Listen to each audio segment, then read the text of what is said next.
All right. Here we are back at the first of our today's two talks. And let's start with Elizabeth.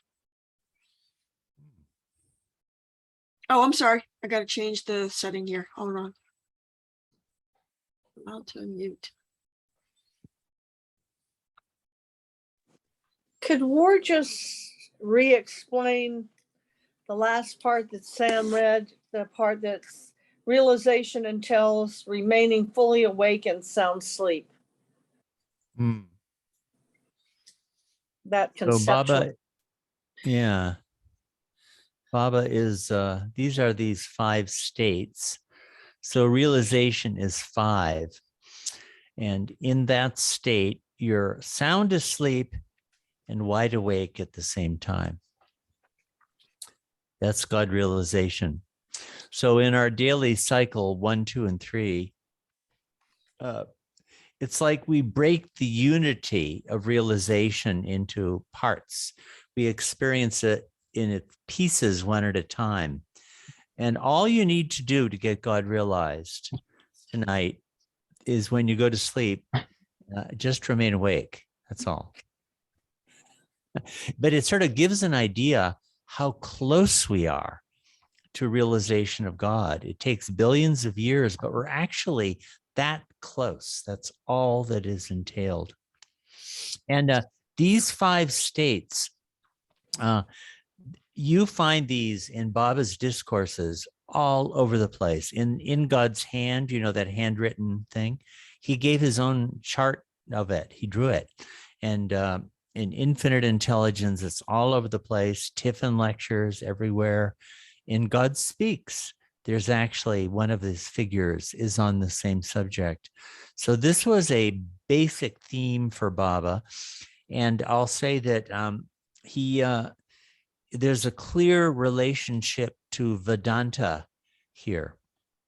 One of the Upanishads, I think it's the Mandukya Upanishad, talks about sound sleep, dream, wakefulness, and then what it calls Turiya Avasta, the 4th state, which there refers to being awake in sound sleep, God realization. So there's clearly a relationship here between Baba's account and that in Vedanta. But Baba has developed this in a new way by making it 5 states. So this 4th state, divine dream, it's going back into the dream state, but remaining completely wide awake. That's what the experience of the planes is. So you see, there's a beautiful symmetry of this. We go through wakefulness, dream, sound sleep, dream, wakefulness. But when you cross the divide, you start to dream, but wide awake. You remain wide awake. And when you get God realized, you're sound sleep and wide awake. So the entire journey of the soul can be represented in terms of these 3 states becoming 5 states, a big basic idea in Baba's darshana. And what are those dots for? You know, there's straight lines above and then dotted lines below, and a dotted line to the B, and a dotted line from realization to God realization, and a dotted line from A until the first ordinary state. Yeah, this was just done by, we took this original, but they are here actually in the source.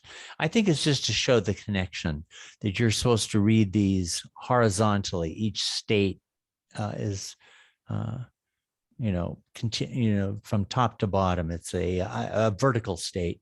The vertical line are the different representations and elements in a single state.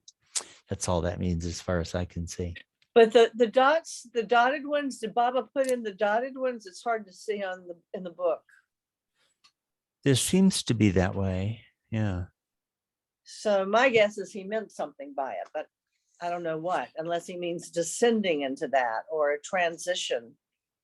Yeah. You enlarged the original drawing for us there at the bottom. Unfortunately, I've enlarged as much as I can. Okay.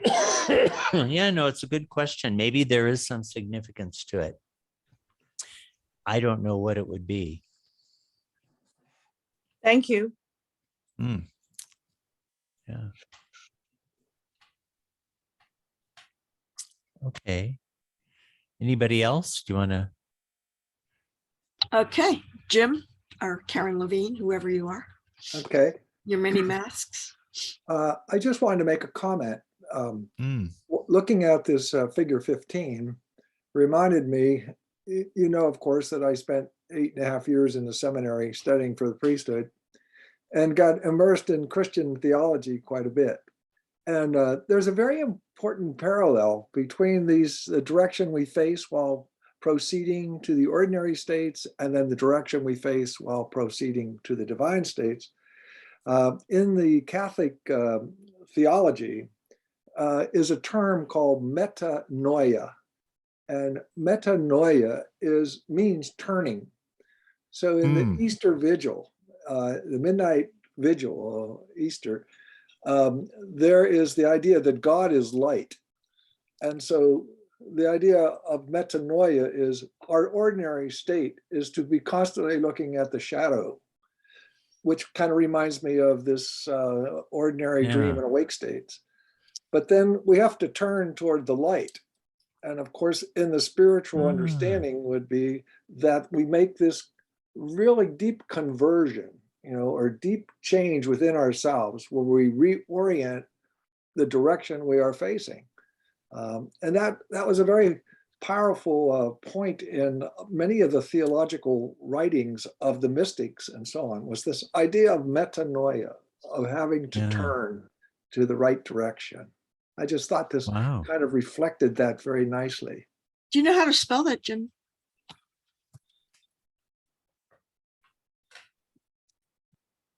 Well, I didn't hear you. Do you know how to spell that? Metanoia. Meta means after, and I think noia, the root of noia is like gnosis. Yeah. So it's, you receive this knowledge, and after you receive this knowledge, then you turn in the right direction. So Baba is giving us this revelation that we are caught up in the shadow and we must turn to the light. You know, Baba is going to use the word turning a lot, really a lot, later in this series of lectures, big time. But I hadn't thought of it in connection with this diagram. You know, Baba, I think there are maybe 12 or 15 either diagrams or tables in Baba's various books on this theme of these 5 states. But this is the only one. You see, we are dealing, I wish I could expand it more, but you see in the source diagram, we have these little shadow caps.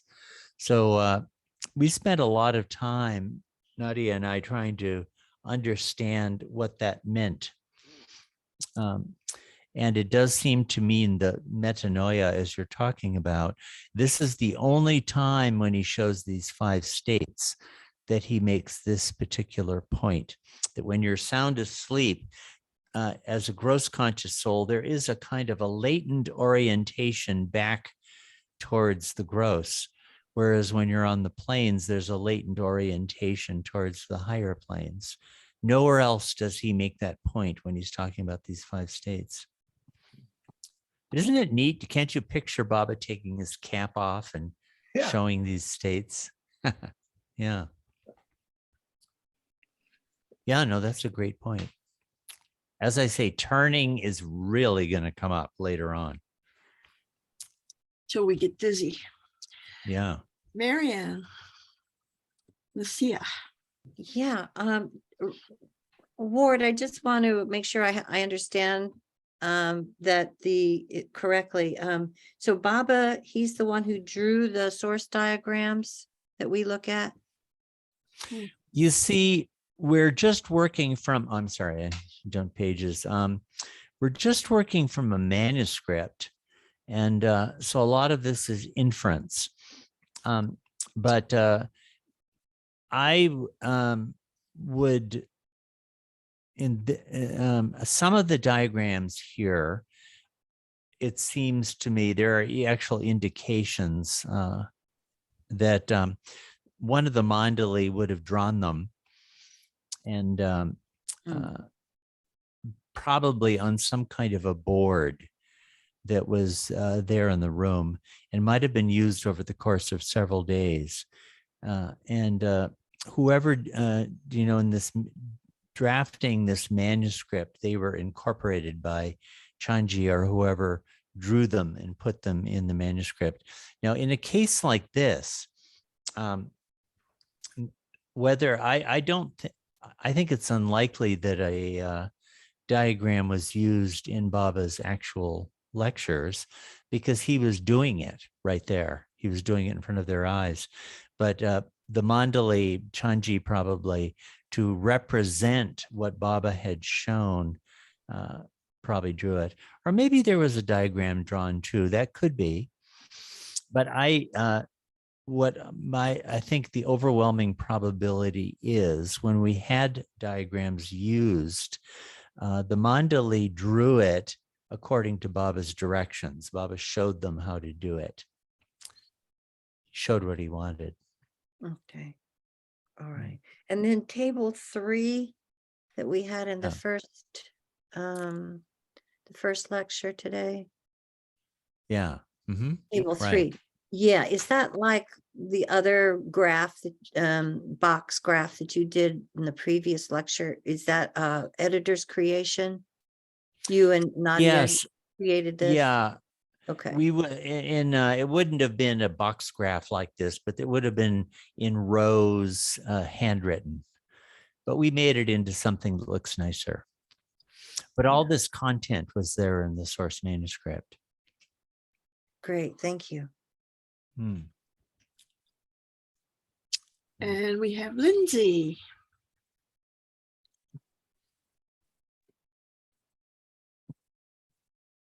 Oops, I was trying to ask you to unmute. Unmute again.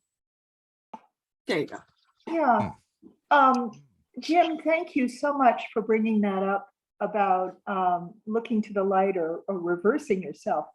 I guess when I was listening, I was thinking, here Baba is again saying you have to reverse yourself. And that you don't get that kind of message, or at least I didn't get that kind of message in discourses, which I think was written for people who hope to be seekers or are seekers, and how simple it is. He's making it for these boys to just say, reverse yourself. And when you reverse yourself, Baba or God, will help you reverse your sanskaras, ulat sanskaras, and all you have to do is love. I mean, that's such a clear message. It's so straightforward. It's, hard to do, I think, without, he is helping them do that. And he's telling them what their experience is, I suspect. So I just wanted to. That's interesting. Yeah. Yeah, I never thought of that. But this emphasis on reverse yourself is really not there in the discourses, is it? I don't think so. I mean, you could make it relatable to what Baba does say in the discourses. Maybe the reason is that his audience here was of kids who were really on the brink of the path, whereas discourses is written to humanity in general, and it's not advice that humanity in general is ready for or something. Yeah. So I'm just thinking so much of this at some level is giving language to experiences that can be had and maybe in process. And yet, if you don't have language, if you don't have a symbolic way of representing that, it can be very, you can get lost in it, I think. Don't you think in the discourses, Baba uses the term adjustment a lot? And it's not that you adjust somebody else, you adjust yourself. So this is a kind of an internal turning and changing the way you see and think and feel. So, and maybe in that way, he's talking about reversing. I mean, discourses clearly gives the same metaphysical content. There's no doubt about that. Yeah. But that language of reversing, there was an episode in the full book when it's available and you get it, where right after Baba finished these lectures, second half of January, there's a episode with Ali. Remember Ali? He's the hero of Sobs and Throbs. And Baba had been kind of poking and provoking him, where Baba would keep calling him in and then sending him out, calling him in and sending him out. And then he would say, Ali is really not much interested in me anymore. He just wants to do his studies and go back to be with his father. Whereas in fact, Ali was love mad. And at that point, Ali began weeping so uncontrollably that they were afraid he was going to die. He was, this gasping, and they were really afraid he was going to die. And finally, Baba took him, and Baba put Baba's head on Ali's chest, and Ali became completely silent. And then they pulled his eyes open, and his eyes were turned looking inward, looking back. I don't know if that can happen physiologically, but it happened apparently. So that's like a physical illustration of this reversal thing happening at that time. Yeah, well, to me, it's my turn, by the way. To me, the metanoia is exactly the same as turning inward that Baba is always advising us to do. And I remember reading a book by, I think his name was Daniel, I can't think of his name now, but it was called, I can't even think of the name of the book. Anyway, what he proposed was that you let yourself step back. Whatever is going on for you, if you step back or fall back, he says at one point, and give yourself that physically, that distance, that starts to create an inward turning so that you're turning more inwardly directed. And I find that relevant in this. Yeah. Well, back in this figure here, you see the reverse path. You see, that's the turning back. And you do have in that figure in the divine theme, any of you who may remember it, where actually it's in Rano's drawing of the divine theme also, where you have Sanskaras winding through evolution, and then the loops go the other way, unwinding. And this word here, ulat, you can see the ulat marg. This is one of a pair of terms, and Baba has a whole section in Infinite Intelligence on this. Sulat and ulat.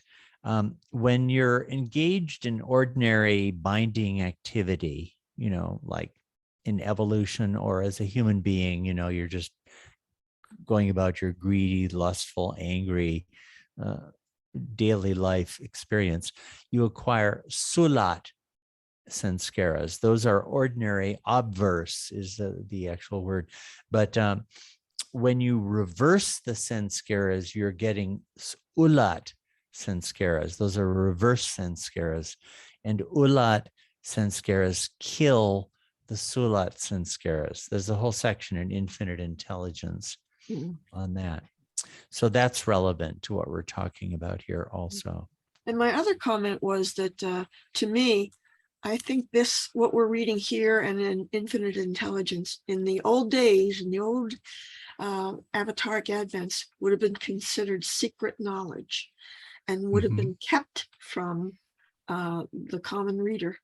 But we're in a new age now where all of that is available. I think that's true. Cheryl. Jai Baba. Jai Baba, yeah, I just wanted to ask Jim. I loved what you said, Jim, and I wanted to write down. I didn't capture it. When Was this ceremony, did you say it the night before Christmas? When did you say this was, where it's part of the whole Catholic ceremony?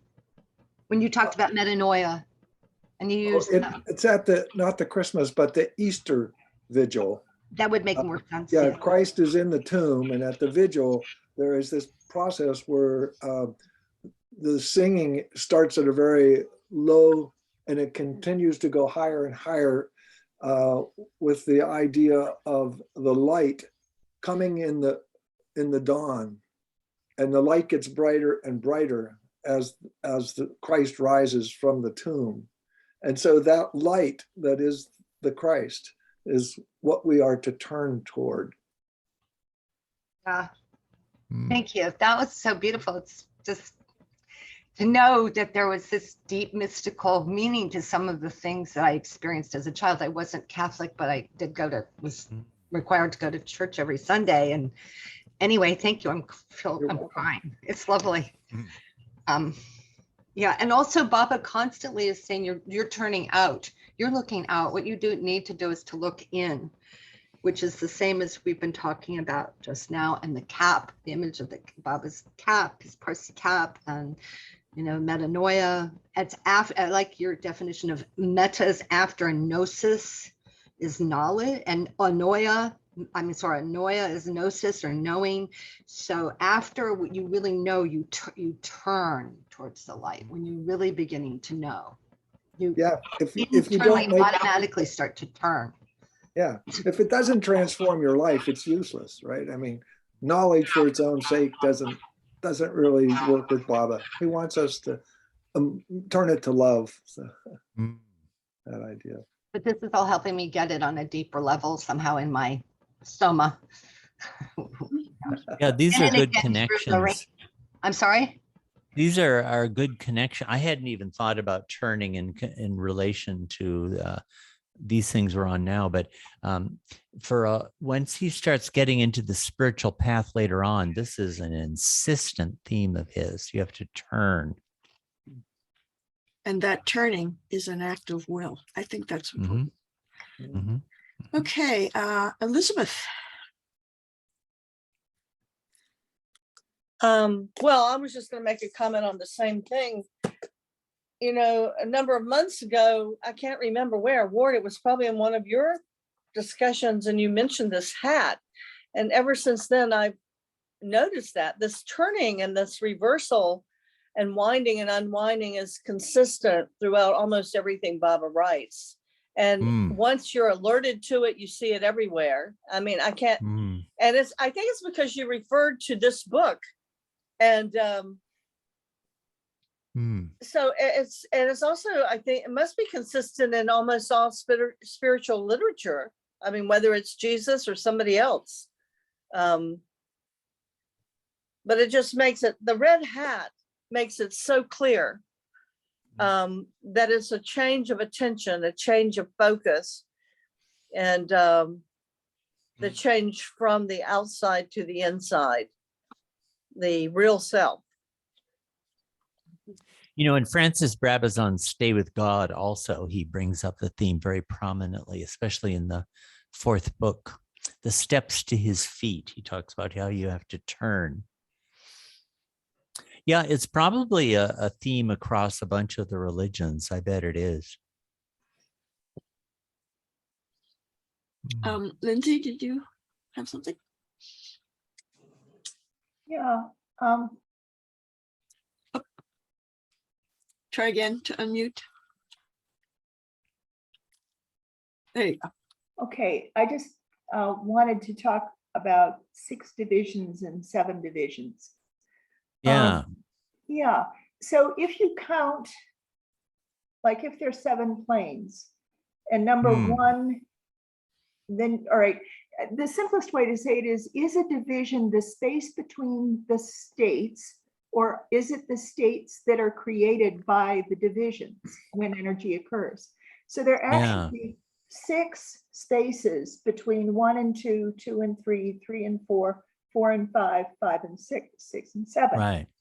So that would be 6 divisions, or there are 7 plane, States. Yeah. which are divisions. They got created at the moment of Pran and Akash doing their thing.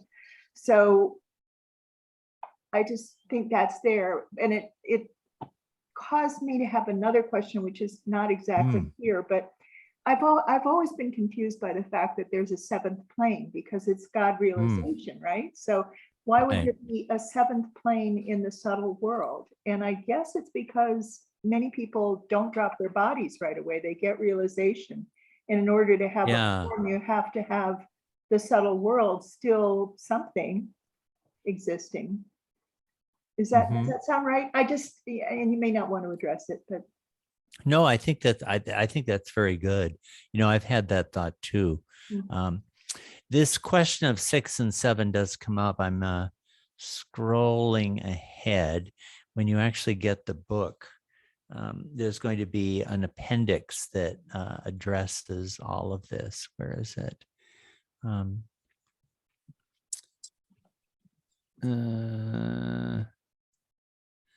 Yeah, this is mystical astronomy. Yeah, there's a section on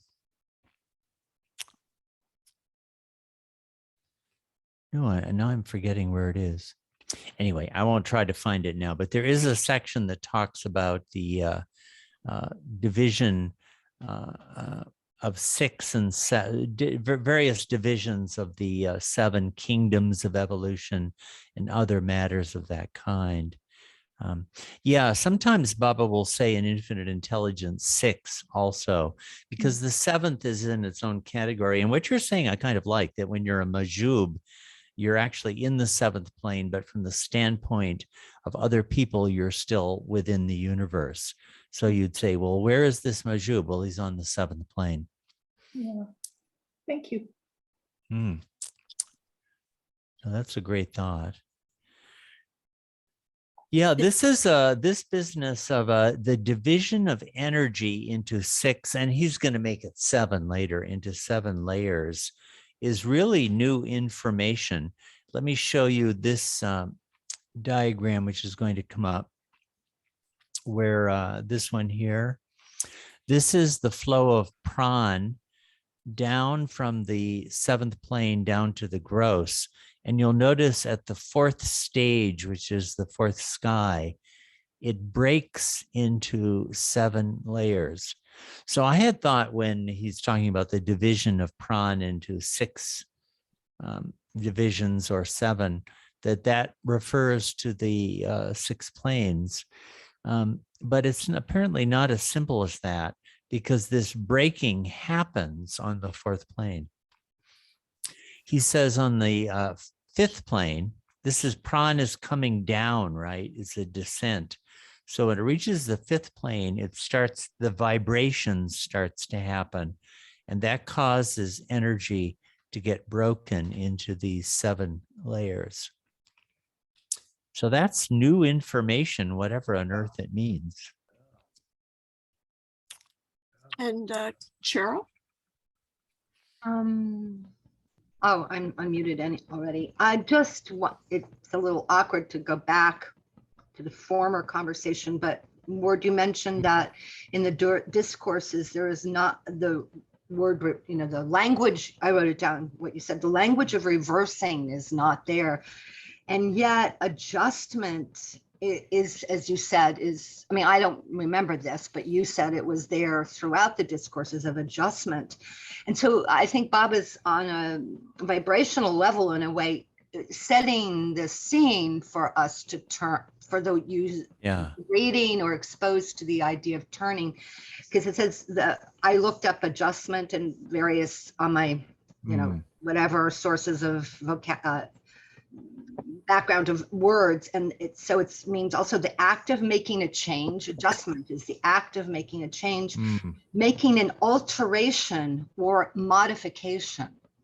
So I just want to say, for me, I was picking up on it subtly, that turning, that doing something different from what we have been doing is throughout then the discourses, although I've never taken note of the use of that particular word throughout the discourses, but I just find that He is introducing it. It's just not so specific and appalling as the discourses used to be for me in the beginning. When I first became a Baba lover, I had to quit reading them. It made me so upset because I was so far away from doing what Baba was asking us to do. And I said, I can't read this. So for several years, I didn't. And then I started going every Monday night to the center after I moved here. So it made a change, an adjustment. Something adjusted me. Glad you made it. Yeah, me too.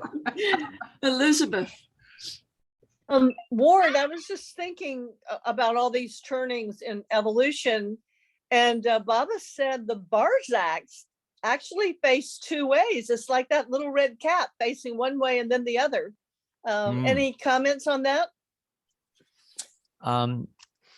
When you get the book, in one of the appendixes, topic of Barzaks is brought up. Yeah, in Beams from the Spiritual Panorama, Baba talked about that, how the Barzak, he didn't use the word Barzak, by the way, although it's not a bad term for it.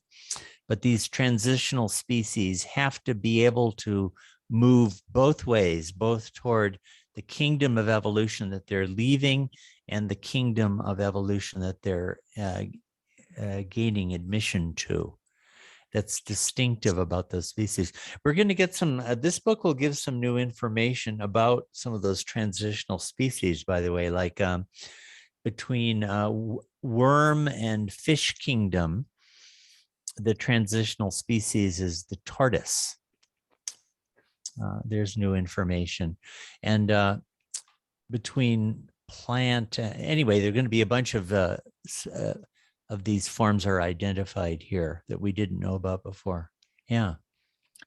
Yeah, I have a comment about an underlying theme that I always see in these, which is, Baba tells us everything began with movement and space. And that movement is constant.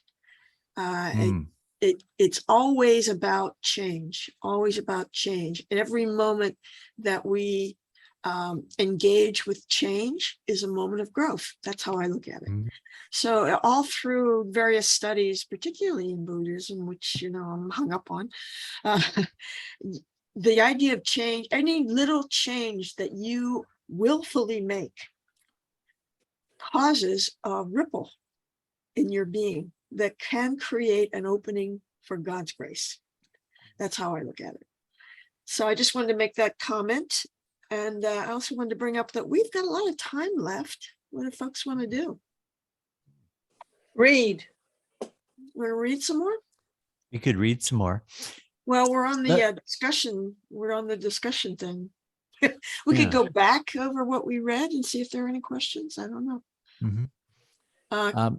Jim Karen. Let me just bring out some of what he said here about the division into 6 or 7, because one of his points is that it happens instantly. And he makes this analogy of the snake, that when it coils, it just happens. It's not like one coil and then a second coil and then a third coil. No, it happens all at once. And as I mentioned with this diagram coming up later, Pran breaks into 7 subdivisions all at one moment on the 4th plane. And this is a fundamental difference between Pran and Akash. Remember, Pran is comprising the subtle sphere, the subtle universe, and Akash is comprising the gross. But Akash, the gross, remains single. It never breaks into parts, but Pran does.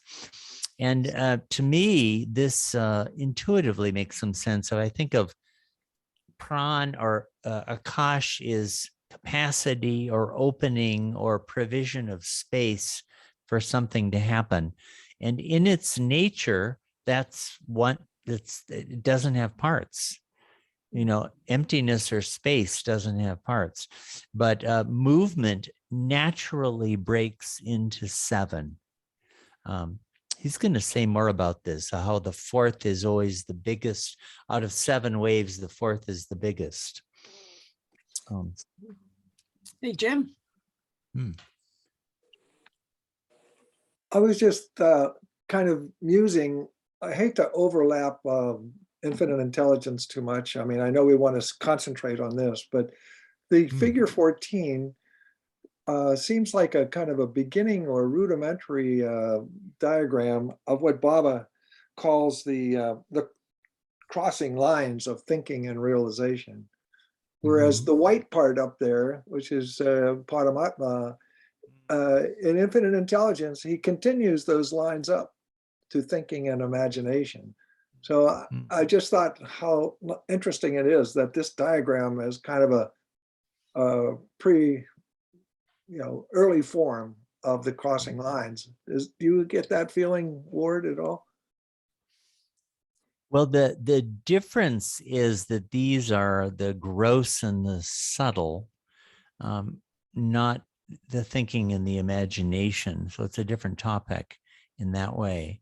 But it certainly is visibly similar to it, Right. especially in the origination. This diagram here, the top right, is looking a lot like it. Yeah, just wondered what you thought.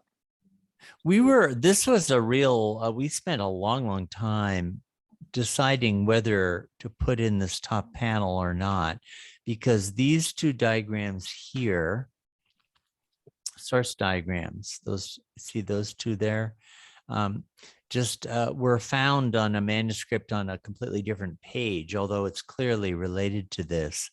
So it could just be that these were early drafts and they decided on this one, in which case we probably should have just skipped it. But they're so interesting and they seem to show the formation and the emergence of these two spheres that we Or decided. those are so light you can hardly see them. And I know. that other picture that you did, I don't know if you describe that top part with the brown blobs. Yeah, I don't really understand what they mean. Maybe I missed something. Well, what we took them to mean was the process of the subtle emerge and the gross differentiating and emerging. So this one, you see the subtle as a single ball, and the gross over here. And here you have the subtle with the 7 or 6 layers differentiating from each other. And this is the full formed creation with the subtle and the gross and the jivatma traveling through it. So we looked at it as a narrative, a kind of a process. That's how we interpreted these diagrams. But that might be wrong. These might just be drafts and these were discarded. So Oh, could you count the Elizabeth, lines? Elizabeth, Yeah, this is probably the same question. it doesn't matter. Can you Okay. count the lines? Are there 6 lines and 7 spaces or vice versa? Yeah, well, these are 1. I don't know if you can see my hand here. 1, 2, 3, 4, 5, 6 basic lines. And the spaces between them are basically 7. We just did that as a way of including both 6 and 7, because later on he says it breaks into 7 divisions. Although Lindsay was making the point that in fact we could have 6 divisions creating 7 different spaces. I think that's Right. very likely to be true.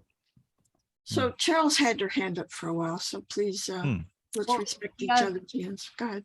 Again, for Ward, you've done so much with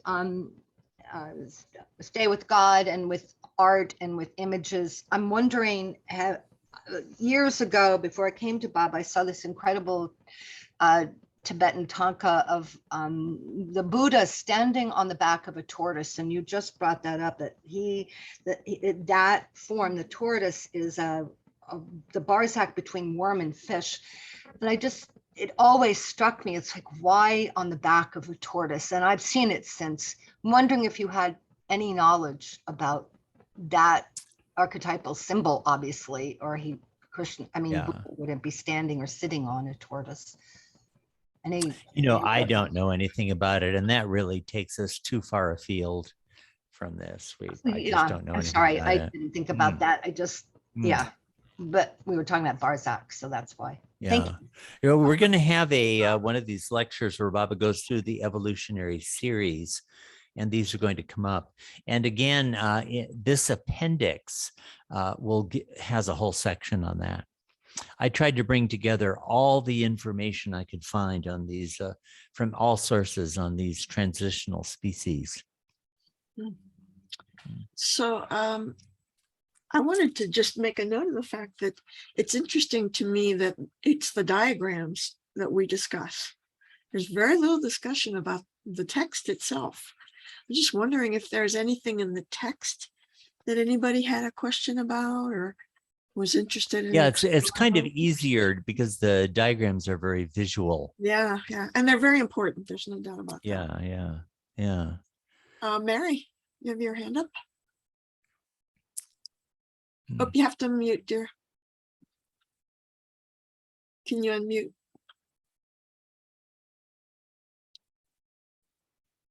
There you Sorry. go. Yeah, there we go. I actually realized I was waving instead of putting my hand up. This isn't a well-formed question. This is just this thing that keeps coming up to me. I remember being at the coast one year, and it was actually at the women's retreat, the Baba Portland group's women's retreat. And so, you know, there was a very beautiful Baba feeling. And so I'm standing there watching the waves. And for the first time, I mean, maybe this is obvious to the whole world, but for the first time, it struck me that when the waves crested and broke, that's when the energy was released. Is there some way to relate that to the wave and the trough, Akash and Pran? I don't know enough about it, but those are the sorts of things that people are going to study in the future, I'm sure.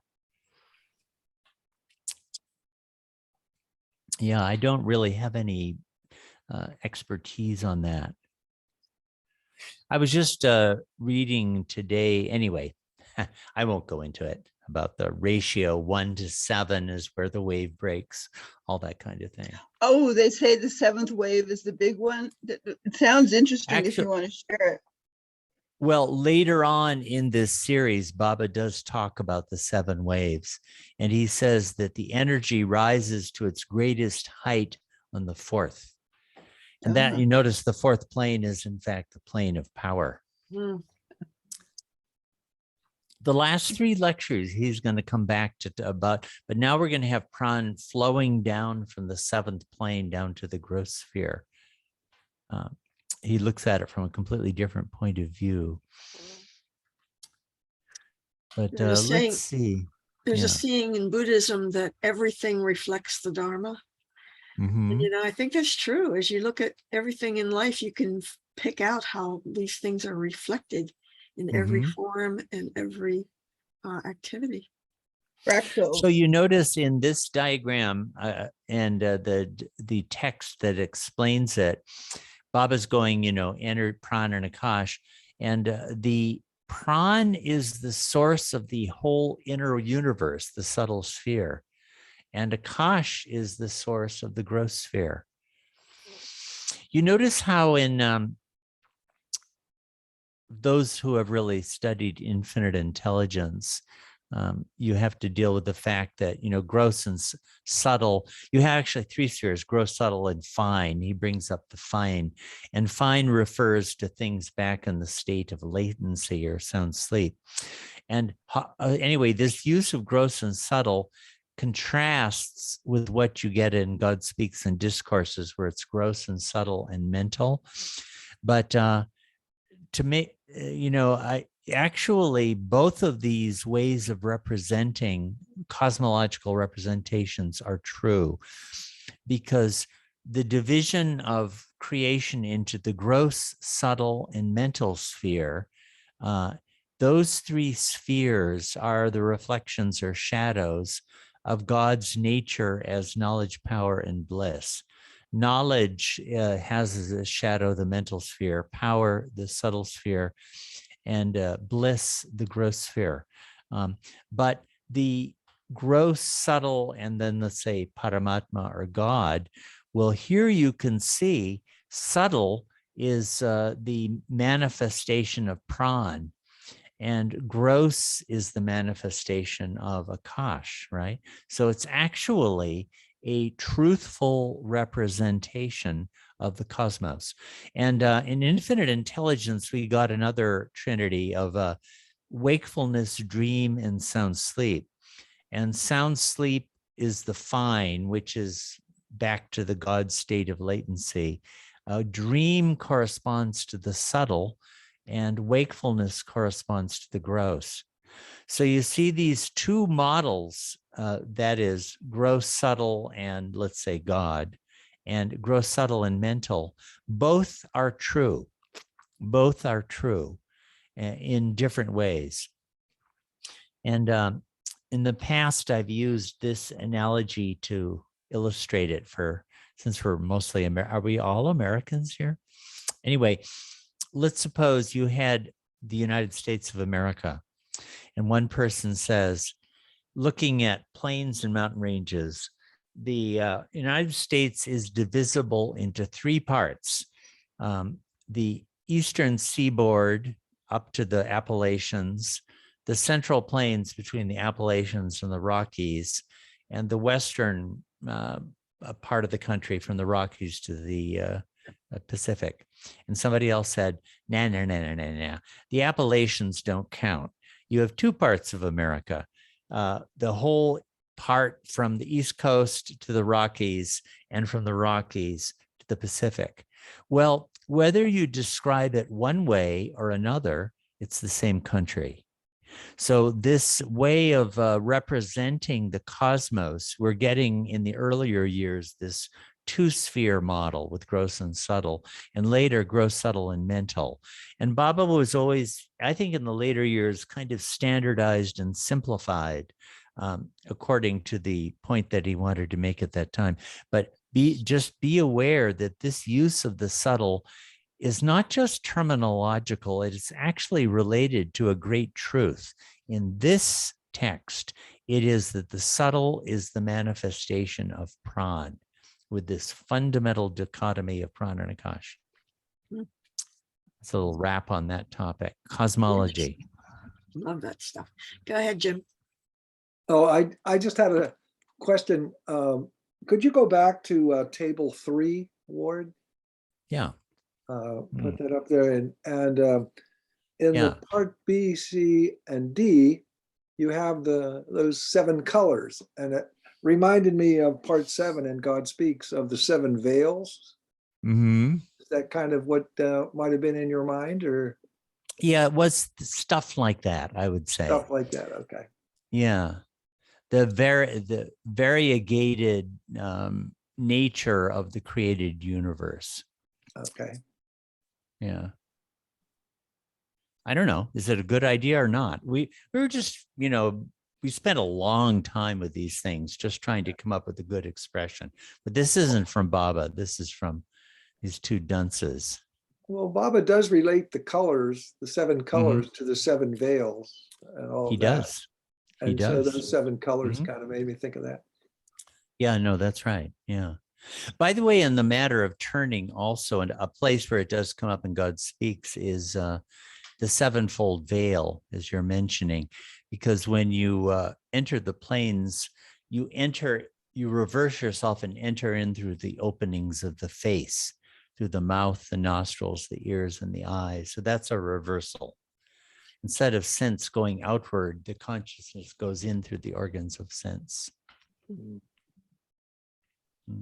Well, Ward, you asked if we liked it. I like those colors because variation in color of this is Baba's reversal of some of the colors at the top, but referred to the different chakras, and the chakras are in the gross world, even though maybe in the future, in the future, when you read about the different cosmological aspects of the human body, you will see that that's an opening into the subtle and then into God, but still on the gross level, those colors represent different chakras until you get to Baba's light blue, which he changed from whatever, purple or dark mauve or whatever. There is this thing so with I like this, that representation of gross there on the human on number 3. I mean, that's this with this division of energy into 7 parts, and that happens on the 4th plane. We're going to find out later on. It does, I don't know, I don't know much about Kundalini yoga. I mean, I've read a little bit, but Baba did indicate that when you complete the ascent of Kundalini yoga, you wind up on the fifth plane. So maybe that has something to do with the division of energy into 7 parts on the 4th plane. When you completed it, you're on the 5th plane, something like that. Ellen? Yeah. Oh, I was just going to say that the colors seem appropriate because the rainbow happens when the white light is broken into colors. And essentially it's Yes. still all one, but it's the. Yeah, you get different. Yeah, we were thinking about it that way. It's the fracturing Yeah. of consciousness into diversity, whereas in the 7th plane, it's all single or white, as you're saying. Yeah.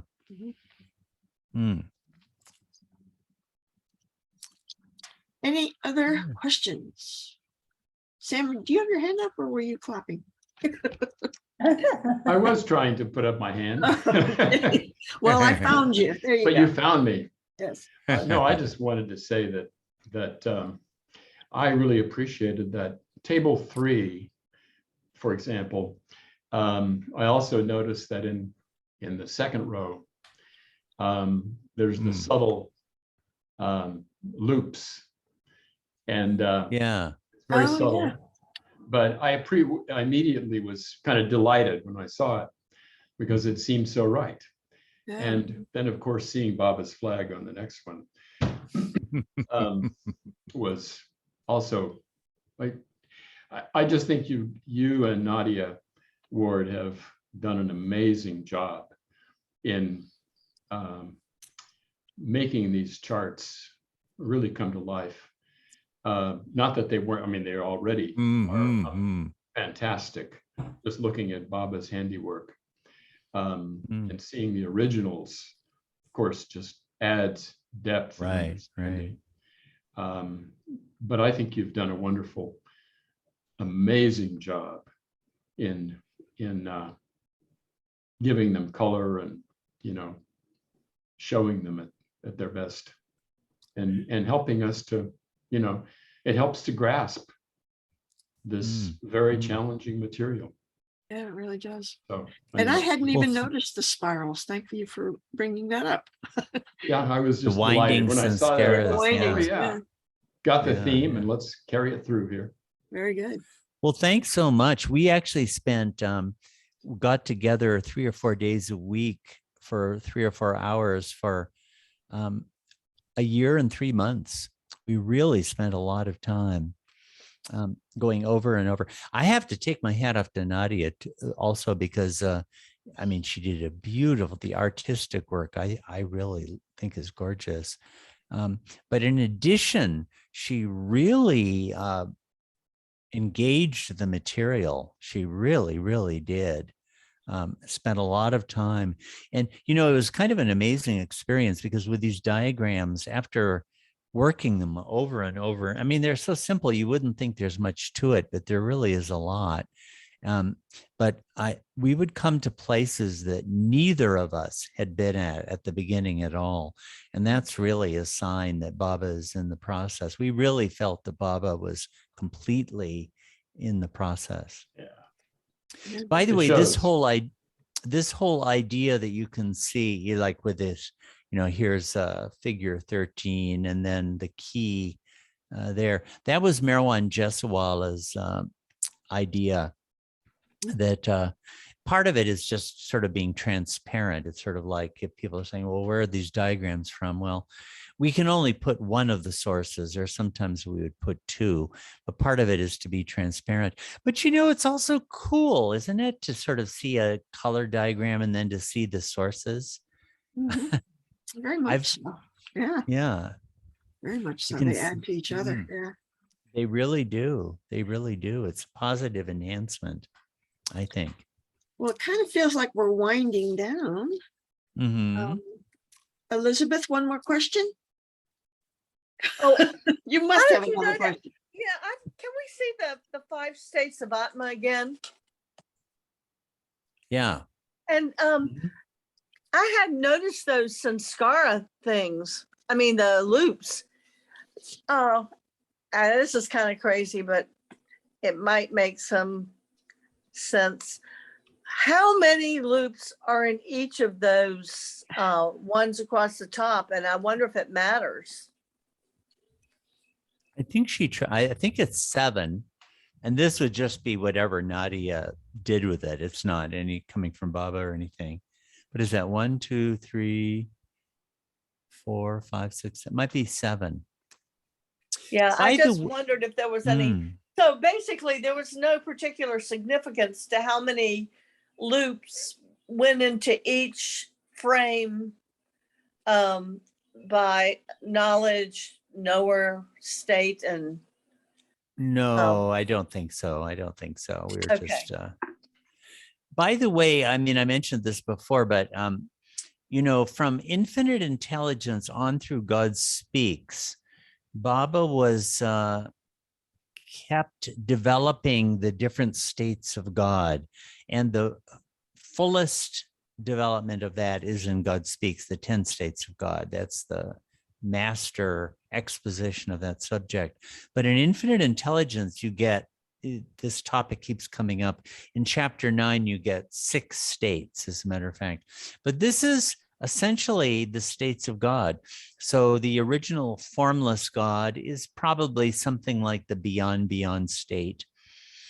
The most finite knowledge of ignorance, Adam, would be something like the 4th state of God. God is the embodied soul. This one, the complete knowledge of ignorance, human, that's the 6th state of God at the very bottom of the 10 states of God chart. The complete knowledge of self as Majub, that would be the 8th state of God. And complete knowledge of self and Maya, that would be the 10th state of God. So this is a topic that Baba kept bringing up and coming back to over 25 years. And as I say, in the 10 states of God, it's fullest and by far the master exposition of the topic comes up there. And he says it's the 10 principal states of God. In some place, I think you said that there might be other states. These are just the principal ones. They're like perspectives on God. Yeah, there are a lot of things that the 10 states of God chart doesn't bring up, like there's no Om point there, things like that. There's no nirvana state that gets talked about there. All of Baba's charts show things from a certain angle or perspective. And it's really worth studying all of his charts. But this is, of course, a table, not a chart.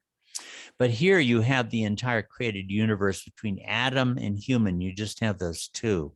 There's no, you know, evolutionary series that's brought up here. Well, I have a couple of comments that are in the chat that I wanted to bring up before we close down. Here's one from Jay. Jay doesn't have a great connection, so he pastes things in the chat window. Yeah. This is a comment from Beams, page 14. The Kundalini enables man consciously to cross the lower planes, and it ultimately merges into the universal cosmic power of which it is a part, and which also is at times described as Kundalini. Ordinarily, Kundalini is the name for the power latent in the individualized soul. The awakened Kundalini cannot by itself take anyone to the 7th plane. When awakened and directed under the guidance of some great yogi, it can give many rare experiences which have both advantages and disadvantages. The important point is that the awakened Kundalini is helpful only up to a certain degree, after which cannot ensure further progress. It cannot dispense with the need for the grace of a perfect master. good news and bad news there. That's a great quote.